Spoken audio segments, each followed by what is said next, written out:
Great, thank you all for coming. As I was sitting back there, I realized how packed this service is today. So hopefully this doesn't mean everybody said, let's go early and get out of here. We got stuff to do. Because after second service, we're having a meal with the Martins. So hopefully you can come back for that if you don't have Sunday school and aren't sticking around for that normally. But it's good to see everybody. I don't know why we're so busy, but it's really good. I think it's because everybody heard we had people who came to our church years ago, were members here. Tony eventually became an elder.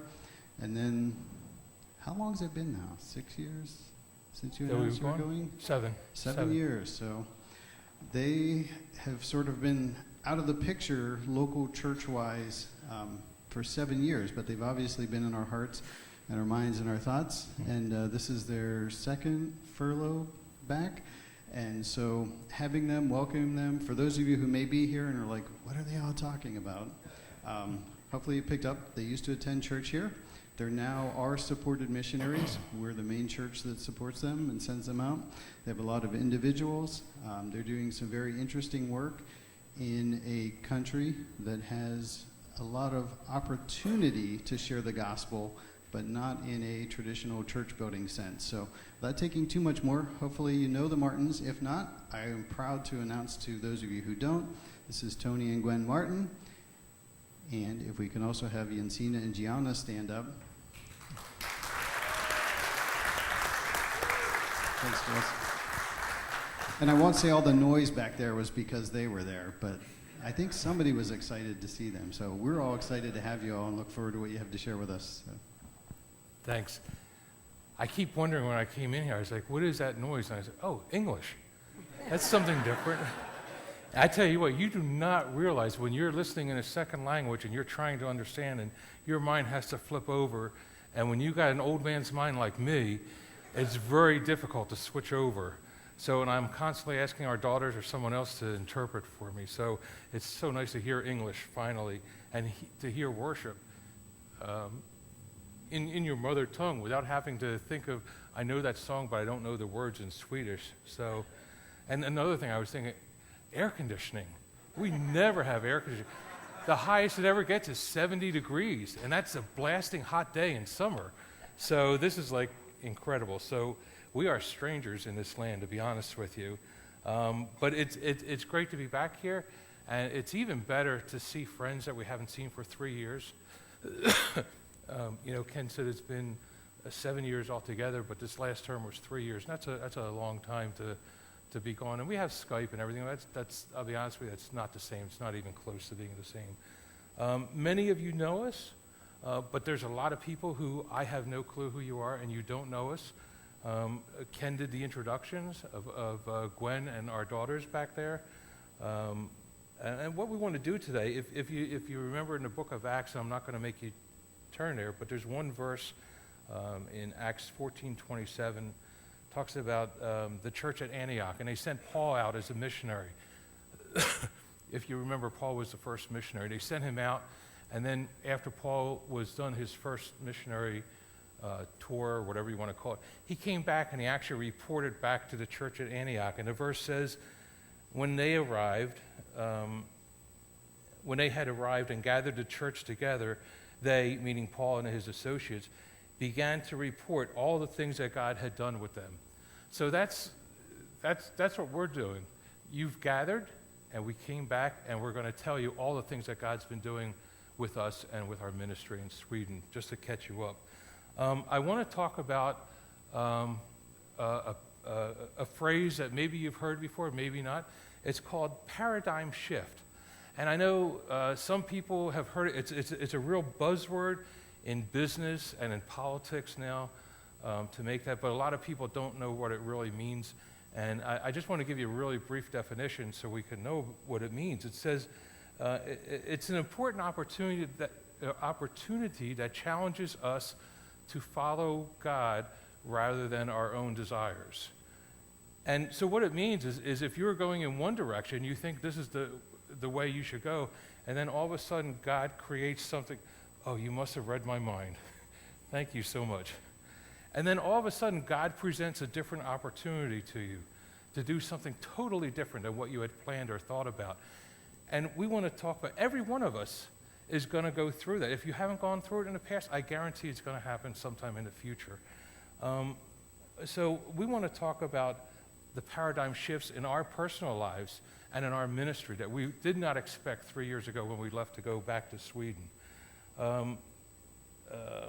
And how should we respond to that? So we want to keep that in mind as we go through this. You know, these paradigm shifts, or another word for paradigm shift, is change. Nothing in our life in Sweden now is really what we expected. Maybe one or two things, but God changed everything. And it was not easy going through those changes. You know, when God takes you through something, you don't know exactly what's going to happen. You don't know exactly where you're going to end up.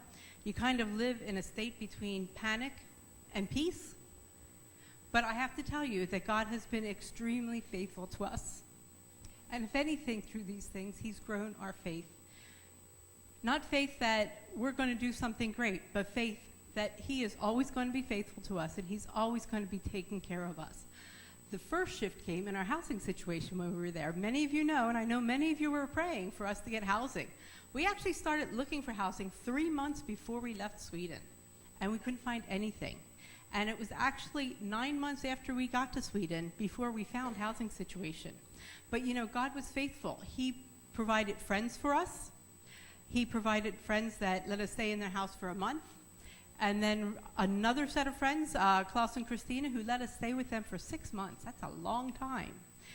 And then our church made a little kitchen in a room for us, and we were allowed to stay there until finally we found housing for ourselves. But when we found housing, it was also a little confusing because we were looking in the city we'd ministered in before, in Luleå. There's still nothing there. So God moved us to Boden, which is a place about 30 minutes north of Luleå. So we're like, what's with this, God? But you know, God's been faithful to us, and we'll be sharing with that a little bit. And I also want to thank all of you, because I know you were really praying for that situation for us. And we just appreciate that, because that's what gave us the peace that God was going to see us through. We can advance to the next slide there. Oh, this is Klaus and Christina, where we stayed for 6 months. Yeah. We'll tell them that you applauded for them. We also had another paradigm shift, another drastic change, with that our church that we had partnered with over there, Korskirken, had a focus change themselves. The pastor decided to move to another ministry, and when that happened, I mean, that had a huge impact on the church, and it came as a surprise to many people, and the board really had to reorganize after he left and try to figure out which direction should the church be going and how are we going to minister to the people in Luleå. And they decided to remain a traditional church rather than become a church made up of house churches, which is the reason why we went there and what we were doing in the process. So, but that was okay. We blessed each other and we went our separate ways. It was a great time, and we just knew that it was time to move on, as they did. And we're going to show you several short video clips. We interviewed our very good friends Anders and Sarah Nyström, and because we want you to hear from a Swedish perspective what's going on. Now, they both speak perfect English, but we want you to listen to them talk about the difference between a house church and a traditional church. Is there any advantage for having house churches here opposed to a traditional church?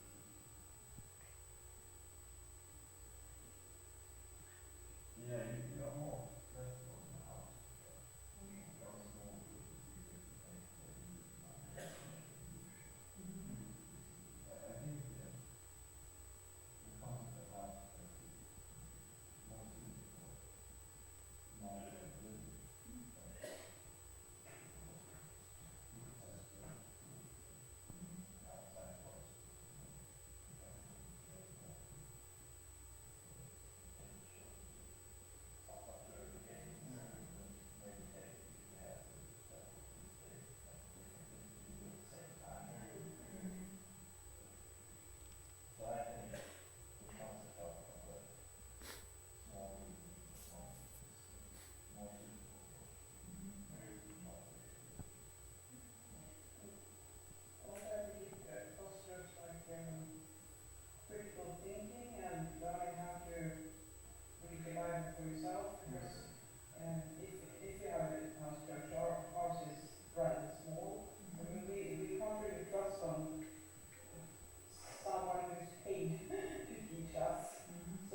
Another paradigm shift that we went through was taxes. And I know, again, a lot of you here were praying about that, and we really thank you for that.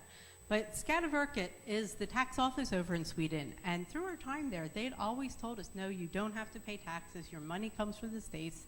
You don't have to pay taxes. And then in about 2016, they started changing their tune. All of a sudden, it was like, well, yeah, you do have to pay taxes. Not only do you have to pay taxes from here on out, but we're going to go back to 2014, and you can pay taxes from 2014 until now. So that left us with a $13,000 debt. I don't know about you guys, but we don't have that kind of spending money. So another panic, but yet through the panic, God giving peace. Many of you gave towards that situation. We really thank you. We really thank those of you who prayed for it, because God really worked. And he provided us with $11,000 towards our taxes that was outside of our salary. And we just felt so blessed. And not only that, if you move to the next picture, he provided a job for me. So now we can pay taxes from now forward through this job. I'm a school teacher over in Sweden. In Sweden, children have the right, if they have one parent that comes from a country outside of Sweden, they have a right to be taught their mother tongue. So I teach English to kids who have one English-speaking parent. So I work about 3 to 4 days a week, and during that time, I go from 4 to 6 different schools every day, teaching English to different kids. And this is a preschool class that I work in. So God has just blessed us. He's taking care of those taxes. It's a year-by-year job. It's not a permanent job, but each year, and I just found out before we came back here that I do have my job again for next year. So we're very thankful for that. So lots of paradigm shifts for us as in our personal lives and major paradigm shifts in our ministry. What we thought we were going to do, God presented something else to us. We realized, even after being there for 2.5 years on our first term, we thought we had the Swedish cultural and society. We thought, like, well, we have a pretty good handle on it. When we went back this time, we will never, ever be Swedes. We realized that. And there's so much more to understand, and there's so many under-the-surface things, and language is just a very small part of that. I make jokes of it because I can't speak it or understand it very well, but that's just a little minute portion of it. And Anders and Sarah, we asked them about that. So tell us, like, what are some of the roadblocks to Christianity that happens here, that we're going up against? So this is what they told us.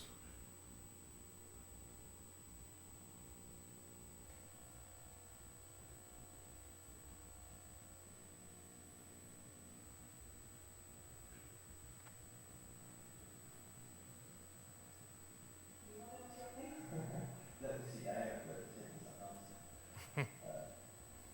Well, we are very spiritual people, so we train to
Another part of our ministry is teaching English to immigrants. Now, we've been doing this for several years, but this last year, it's changed. We've been be able to be much more open to share about Jesus as we teach English. And we're really excited for that. We have 2 believers that come to this class and who actually started the class.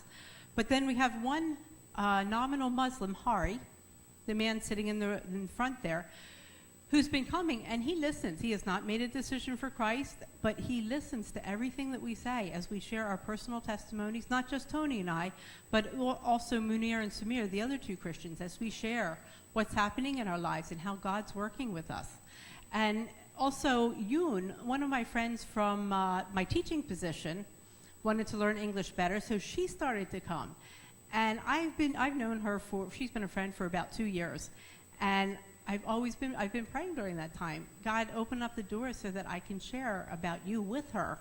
And it's only been in the last maybe 3 months that door has been open, that I can actually, she started asking questions, and I've been able to start answering some of her questions. She's downloaded a Bible app onto her phone, and she's starting to listen to the Gospels now. The bad part is that she's moving to Stockholm this summer. So one prayer request that I have for you is that I will be able to keep in touch with her. It's not so easy long distance, but I really want to keep in touch with her and keep being able to share Jesus because she is my friend. The other thing that we've been doing that has been a surprise to us, that actually came up on our first term, is helping people with their marriages. Now, I'm not talking about non-Christians here. I'm talking about Christians. Of all of our friends that we know, there have been like at least 6 different couples who have been on the verge of divorce. Some of them have gotten divorced, and some of them have not gotten divorced.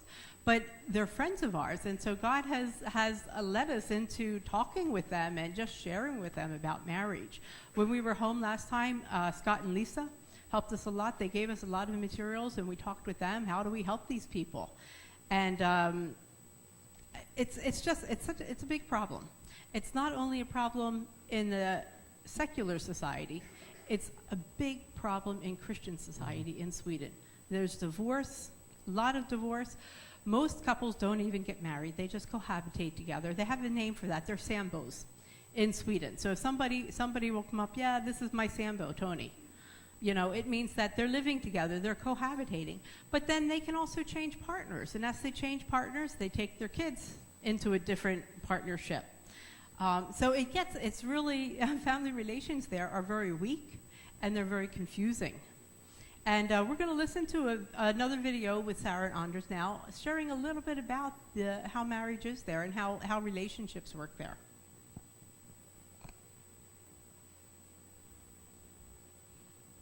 What do people get trouble with? Or not considered?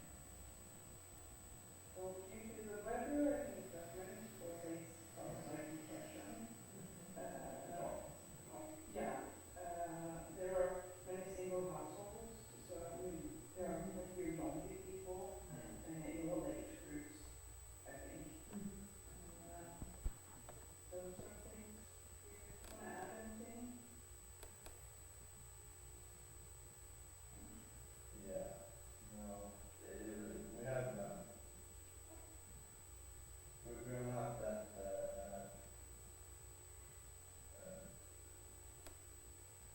we don't have to live in a couple relation. We can live on our own. I mean, it's much more, how to say, it's more accepted in Sweden to live on your own like we do, for example. Divorces are very common here. Yeah. We also have a special word sample. Yeah, exactly, when you're cohabitate. Yeah. Many people do that like their whole life. Okay. They cohabit instead of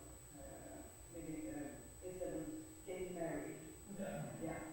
And I think that more children are actually going to have a wedlock than to a married husband and wife. Okay. Yeah. Even in church, there are lots of divorces. Mm. Okay. So when they have Christians getting divorced and then remarried and then living with somebody else, children actually end up with maybe 3 or 4 fathers, you know, 1 biological and 3 by relationships through the mother that they have. So it gets very confusing, and there's no real structure to society. Marriage is one of the basic foundations of society. If you don't have that, things just fall apart quickly.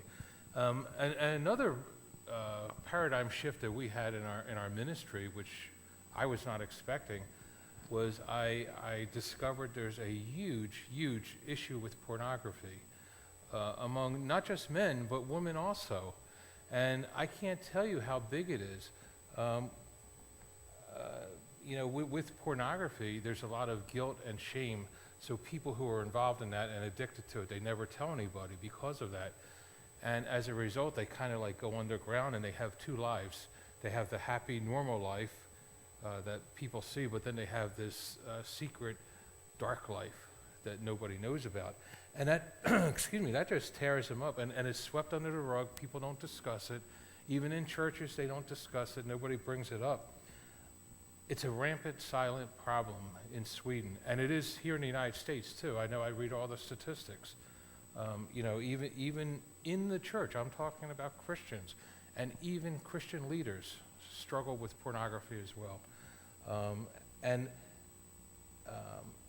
I recognize this. I gave a 3-part message on pornography and transparency in lives. And as a result of that, I literally, my English slips me, literally had 3 men come up to me and say, I want to be in that kind of relationship with you. I want someone to hold me accountable because I really struggle with this.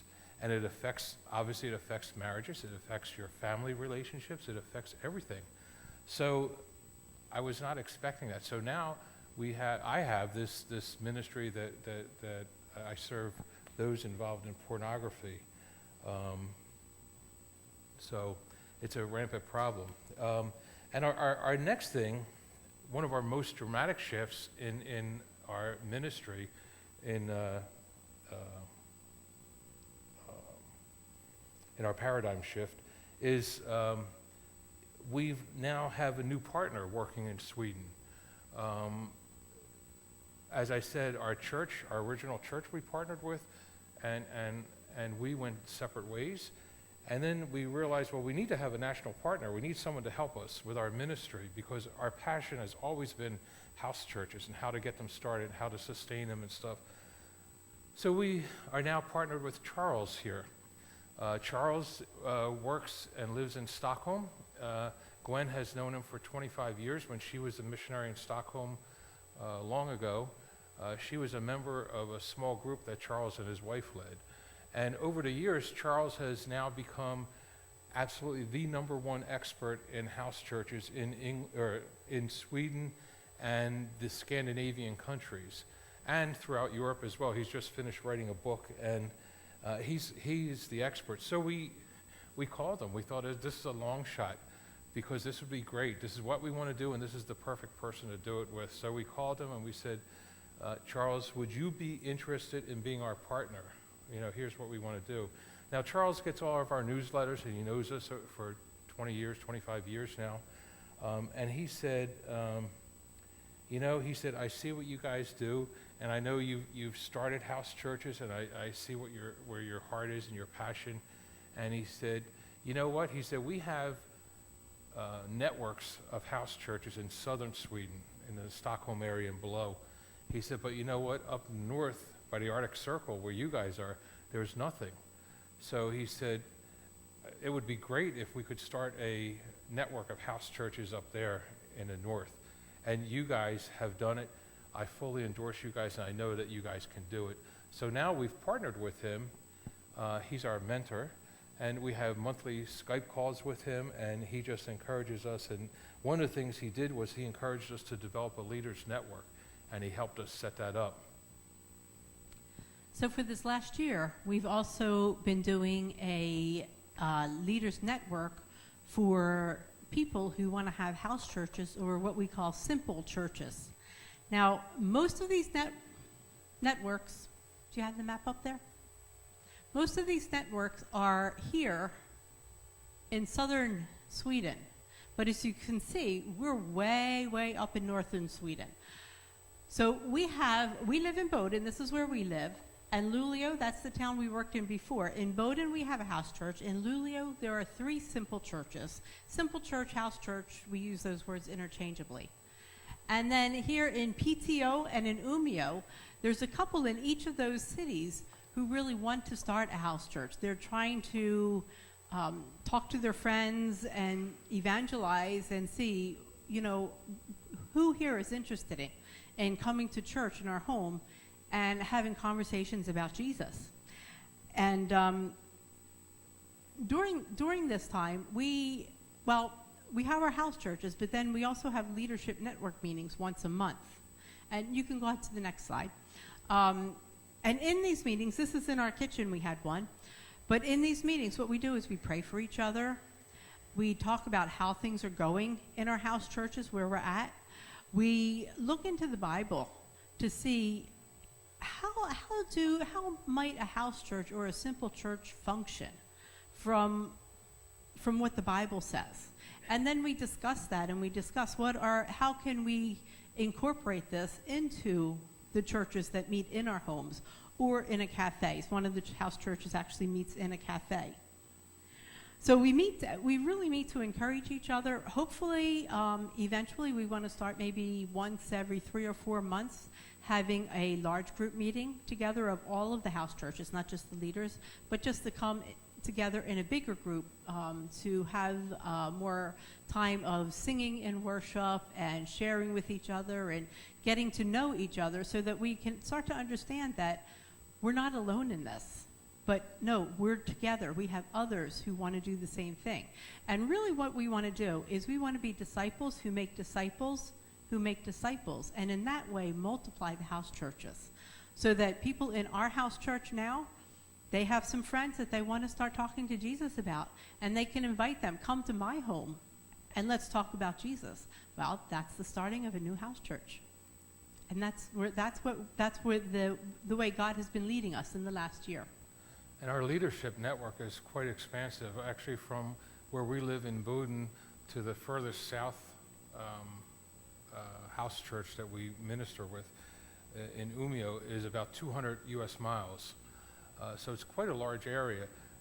But we haven't even scratched the surface. If you go from where we live to the north, there's probably about 300 miles above us up to the very top of Sweden. And that whole area is wide open. Nobody has touched it yet. So that's our goal, is to expand it there. Not to get bigger, but that's the way churches will work in Sweden. People won't come into a traditional church building on a Sunday morning. They don't trust the church. They don't trust the leadership. They don't believe what's said there. But they will come into your house and talk about God and the Bible. And we have one last video I want to show you. It talks about a house church, more specifically about a house church with Anders and Sarah as well. So Gwen and I have been involved in house churches, we started with local, with the Bible study, and then we developed into a house church, and we've been doing that for 7 years now. And I know you guys have been members. How long have you been a member of a house church? Well, off and on for nearly 7 years. We started in your Bible study group back then, and then we had, after having Ukraine,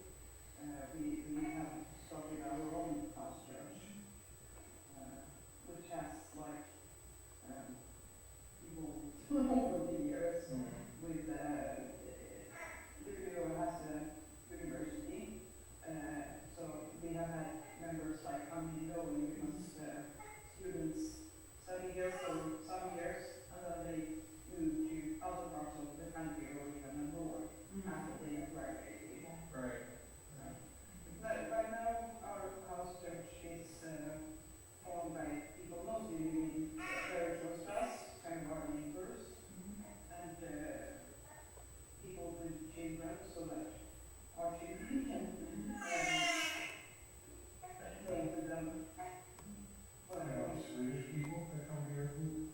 It's mixed. We have quite a few friends who are Arabic and Christians. So it's mixed. Egypt, Syria, Sudan, a great form of America. And it's for us, I think it's a real blessing to hear that you came out of our group and you ended up starting several groups since then, since we went back to the States in 2012. So you started several groups, and then there's another young man who is in our original house church, and he has started at least 2 groups himself. So it's really good for us to hear that we were actually doing the disciples making disciples. So we're starting churches, and people from those churches are starting other churches. And that's the only way that it's going to work here. So it is a blessing to hear a story like that. It is really cool to hear that, you know, out of something that we started back in 2010, there have probably been 7 or 8 churches have started as a result of that group. And that's what disciples making disciples. That's what happens, and that's how you get this rapid expansion. And that's how you start a church planting movement. So that's what our goal is, that's what our desire, that's what our passion is, and we want to see it. And I want to talk a little about the house church that we have in our home now. You can see it on the right there. And by the way, the reason why I'm sitting like this, I'm not used to standing in front of a lot of people to teach or whatever in church. Our church is our living room on Wednesday night. So I'm usually sitting on my sofa while we're talking in our house church. So that's why I'm sitting up here. But you can see our group there. And our group is very unique. Our group is made up of people who are believers and who love Jesus, but for some reason they've become dissatisfied with a traditional church and they won't go to a traditional church. However, they will come to somebody's house. And when we get together, we gather and we always have a meal. We share a meal together. We kind of go back to Acts 2, if you look at that. We share a meal, we study the scripture, we apply it to our lives. We hold each other accountable to it. We'll ask questions the following week. Did you say what you committed? Did you do what you committed to last week? And the biggest challenge, as Anders and Sarah said as well, is talking to Swedes about Jesus, because Swedes have this, their persona is not very warm and open. They're kind of closed and a little bit cold. Immigrants are actually much easier to talk to about Jesus. We've noticed that in our group, we've become like any other group that evolves, and I'm sure they all struggle with the same thing. We started to become very inward focused, and we took care of each other, and we prayed for each other, we helped each other out, but we totally kind of ignored the people outside of our little community. So we made a conscientious decision maybe about 6 months ago that once a month we were going to meet in Hansen's Cafe for our church. So one Saturday a month we meet there for breakfast, and we do a little study, and we just have questions about Bible and what God is doing in our lives. And it doesn't sound like it's not a huge evangelistic tool, like we're not preaching to a crowd of thousands. But what it's doing is taking baby steps, and it's having the people in our house church get comfortable with talking about Jesus in a public place, because that is terrifying for most Christians, and especially for the people in our group. So if we can get them to get used to speaking about Jesus in the Bible in a public place where people can actually hear you, we're hoping that we can reach out more. And eventually we want to do some street evangelism with them as well, to go out and talk to people on the street about Jesus. So that's 3 years in like 30 minutes. That's a whirlwind tour, and obviously that just gives you an overview and skim the surface. But I want to, it's not just looking at videos and hearing about what we're doing, but there's an application here for everybody too. As I said, everybody's going to run into a paradigm shift. If you're not in one now, I guarantee you're going to run into one sometime in your life. And the question is, what do you do with it? Is it unnerving? Oh, absolutely. Is it uncertain? Without a doubt. When you're going in and you're doing a free fall and you have no idea where you're going to land, it's not easy to do that. But you know what? I just want to encourage you that whatever your paradigm shift is, that God's in charge, and God always has a perfect plan for you, and you're always going to be safe with Him. He always knows what He's doing. Don't be afraid when change comes. And just expect great things from God. We didn't know, that we were going to be doing half of these things when we left 3 years ago.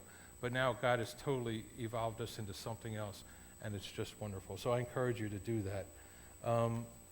And I just want to say in conclusion, again, we thank you for all your support, and not just finances, but I'm talking about prayer support and everything else that goes on.